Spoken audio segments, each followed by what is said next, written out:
How much more confident are you in Arch Manning now compared to week 1, based on what you've seen and them officially having that big game against Florida in the Swamp, not this weekend, but the next weekend? It's funny because after the Ohio State game, you and I are stranded in the Miami airport, and we're having a conversation about Arch Manning and what we saw. And we spent the night in the Miami airport. For those that don't know the backstory there, flight got canceled, another conversation for another time. But we spent like a good 30 minutes talking about how bad Arch looked against Ohio State and how worried I was or wasn't. After that game, I was like, okay, big spot, Ohio State defense, he's got 3 weeks to get right.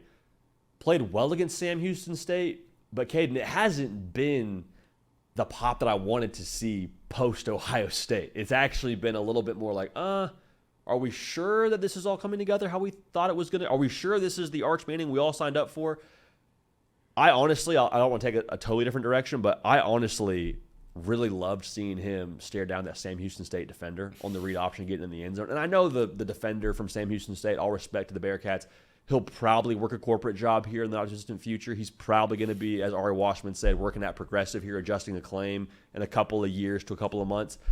I'm like, Arch, whatever gets you out of your head and makes you feel good about yourself, I'm here for that. If it's staring down the Sam Houston State defender, if it's ripping off your helmet on the sideline and saying we're freaking here, great. But, like, I need to see more of that version of Arch Manning, the moxie, the edge. That was kind of the selling point for him, was he's not your average man. He's going to talk his junk. He's going to do the celebration on the sideline and kind of have a little bit more swag to him. I've seen the opposite of that up into that moment.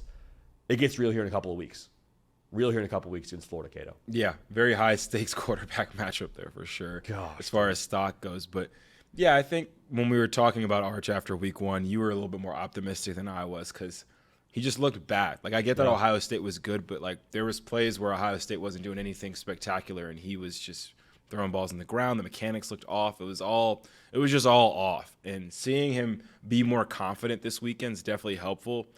Who it's against, I feel like doesn't matter at this point for Arch, because it seems like such a neck up issue where he's trying to figure things out that if we need to put a Pop Warner team out there to get his confidence up, we'll do it if we have to do that. But I think people talking down on that, it's like when you're playing a game, like you're not thinking about who you're making plays against and how it's going to look, being fired up about it. But him being fired up can only be a good thing when he was at press conference being very admittedly and very openly like, I know I can be better than this. I need to be better than this. And it seems like it's at least clicking to him a little bit more from the neck up. And we'll see how that translates against a Florida defense that the record doesn't show is a good unit, I think. Dude, what a test for his camp, too.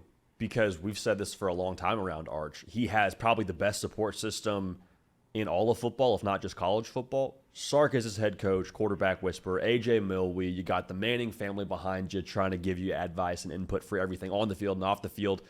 How he responds to this slow start in the year, if he does get back on the right track, huge testament to Arch Manning, but also huge testament to the people around him that are in his ear trying to get him back on the right side of things when it comes to what he's doing on the field and hasn't done on the field to this point. Yeah, I feel like this is going to be the sliding doors moment of the year. It's probably not going to be – college football is never as simple as we make it, but it's like, okay, we had the Ohio State game. We had all these other games against teams that give or take didn't matter. Like, stakes weren't very high, and now we're back at a SEC game on the road. Like, which path are you taking, Arch? Like, are you going to be getting better and improving and showing yourself to be that player we thought you're going to be, or are you going to be this other guy we've seen that doesn't quite look like a 5-star, doesn't quite look like a Manning, doesn't quite look like what we build him out to be? It will be amazing to see here in a little bit. Hey, the Sam Houston State Bearcats now, one of the best teams in the country at the FCS level. Okay, so we need to water down that sample size of what he did against Sam Houston State.